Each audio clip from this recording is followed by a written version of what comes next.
ये कहानी है चंडीगढ़ के रहने वाले विजय भाई की।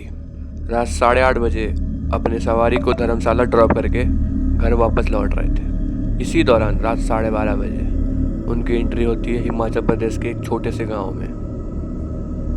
उस शहर के अंदर घुसते ही उन्होंने पाया कि चारों ओर सन्नाटा भरा हुआ है। भाई ने बताया कि उन्होंने उस सन्नाटे के बाद उन्होंने कई रात टीवी देखते देखते गुजार दी। ये घटना इतनी भयानक थी कि उनकी नींद उड़ गई थी रातों की। कहानी सिर्फ विजय भाई की नहीं है। विजय भाई ने रिक्वेस्ट किया कि अपने चैनल पे इस वीडियो को डालने के लिए, क्योंकि कई सारे टैक्सी ड्राइवर अभी तक इस घटना का शिकार बन चुके हैं कि जिन्हें नहीं पता है वो इस माध्यम से एकदम सतर्क हो जाएं। इस भयानक घटना के बाद विजय भाई के परिवार ने उन्हें उनके टैक्सी ड्राइवर की नौकरी छुड़वा दी। विजय भाई का कमाने का एकमात्र साधन यही था। बात दरअसल 2015 की है। विजय भाई अपने फैमिली के साथ चंडीगढ़ में रहते थे। इनकी फैमिली में माँ, 2 बच्चे और बीवी थी और विजय भाई की ही कमाई से इनका घर चलता था। विजय भाई एक प्राइवेट कंपनी में टैक्सी चलाते थे और 2015 में उबर ने अपनी टैक्सी सर्विस लॉन्च की थी चंडीगढ़ में। विजय भाई को सुनने में आया था कि यहाँ पर ड्राइवर्स को बहुत ज़्यादा मुनाफा हो रहा है, अच्छी खासी कमाई हो रही थी। ये सोचते हैं कि क्यों ना मैं भी ड्राइवर बन जाऊँ। तो इन्होंने किसी और के अंडर में रहकर उबर टैक्सी चलाना शुरू किया। विजय भाई देखते हैं कि वहाँ तो बहुत अच्छी कमाई हो रही।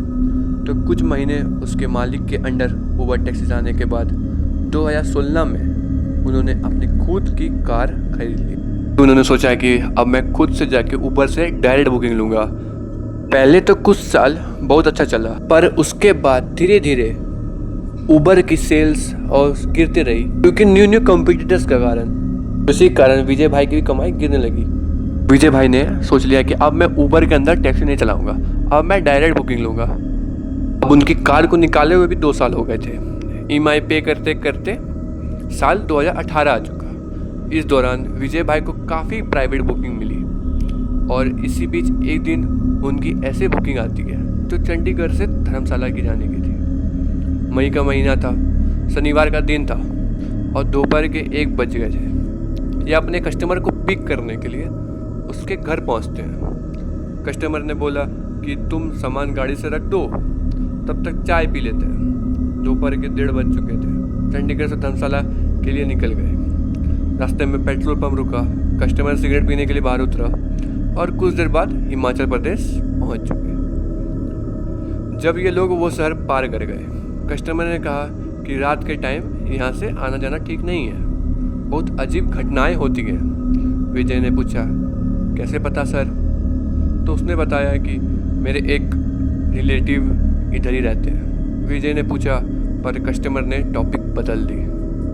तो ये लोग 7:30 बजे तक धर्मशाला पहुंच गए। तो कस्टमर ने कहा, विजय एक काम करो, रात को तुम यहीं पर रुक जाओ, सुबह के 4-5 बजे तक निकल जाना, क्योंकि वो रोड इस समय सही नहीं है जाने के लिए। विजय लेकिन नहीं माना। विजय बोलने लगा कि सर ऐसे कोई बात नहीं है, मैं आते जाते रहता हूँ रात में। तो रात के लगभग 8:30 बजे विजय चंडीगढ़ के लिए और निकल गया। नेशनल हाईवे पर 154 पर गाड़ी चला रहे थे और सोच रहे थे कि कोई सवारी मिल जाए। 11:45 पर उनकी नींद आने लगी, तो वो ढाबे पर रुक गए, थोड़े चाय पाए और मुंह धो लिया। करीब आधे घंटे बाद उनकी एंट्री हुई अब शहर में। वह उन्होंने देखा कि पूरा सन्नाटा है, रोड पर कोई नहीं है, बस स्ट्रीट लाइट्स की रोशनी। तभी उनके गाड़ी के ऊपर से कुछ गिरने की आवाज़ आई। ब्रेक मारा उन्होंने, बाहर निकल कर देखा, रोड पर एक बकरी पड़ी थी जिसका सिर फटा हुआ था। विजय को ये देख के एकदम उल्टी आने लगा। उन्होंने पानी पिया और थोड़ी देर बाद फिर गाड़ी से आगे बढ़े। करीब 1 किलोमीटर दूर आगे उन्होंने देखा कि एक आदमी स्ट्रीट लाइट के नीचे खड़ा है और लिफ्ट मांग रहा है। विजय ने गाड़ी रोकी। वो आदमी बोला, चंडीगढ़ तक छोड़ दोगे? विजय ने कहा, 2200 रुपये लगेंगे। आदमी बोला, ठीक है।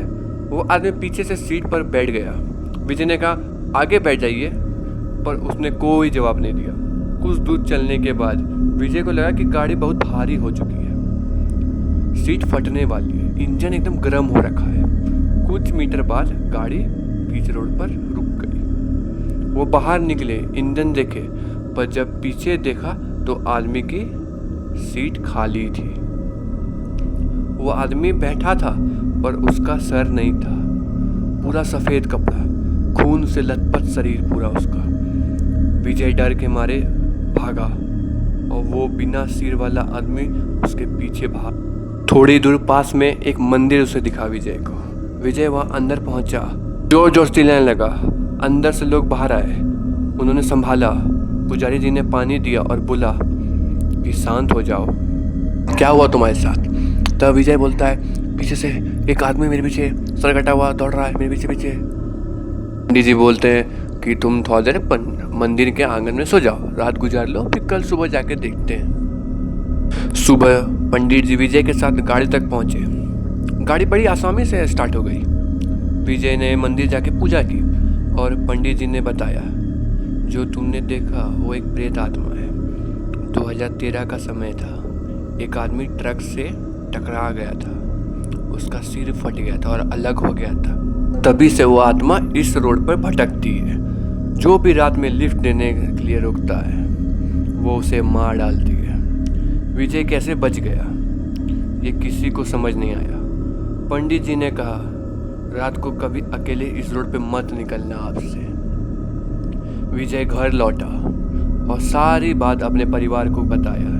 टैक्सी की नौकरी उसके घर वाले ने उसे छुड़वा दी।